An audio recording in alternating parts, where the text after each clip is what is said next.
SKR new jumbo xerox Union Bank ప్రక్కన Podili road Darsi. Bulk xerox ఆర్డర్లపై భారీ తగ్గింపు ధరలు. 1 సైడ్ జిరాక్స్ కేవలం 80 పైసలు, డబుల్ సైడ్ జిరాక్స్ కేవలం ₹20 మాత్రమే. మా వద్ద అన్ని రకాల గల పేపర్లను హోల్సేల్ రేట్లకే అమ్మబడ్ను. PVC ID కార్డులు, లామినేషన్లు, పాన్ కార్డ్ చేయబడ్ను.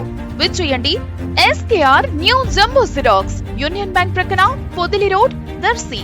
ప్రొప్రైటర్ సిద్ధి కోటిరెడ్డి. సెల్ 9676267396. మన దర్శి వార్తలు ప్రేక్షకులకు నమస్కారం. వార్తలు సమర్పిస్తున్నది మీ గంగిశెట్టి రామస్వామి. దర్శి మండలంలోని శావంతపూడిలో ఈరోజు బుధవారం దర్శి మండల తహసీల్దార్ ఎం శ్రావణ్ కుమార్ ఆధ్వర్యంలో రెవెన్యూ సదస్సు నిర్వహించబడింది. RIP శ్రీనివాసరావు, స్థానిక నాయకులు, అధికారులు పాల్గొన్నారు. రైతులు వారికి సంబంధించిన భూమి సంబంధమైనటువంటి సమస్యలను తహసీల్దార్కు తెలియజేసుకున్నారు. తహసీల్దార్ సమస్యల పరిష్కార చర్యలు చేపట్టారు.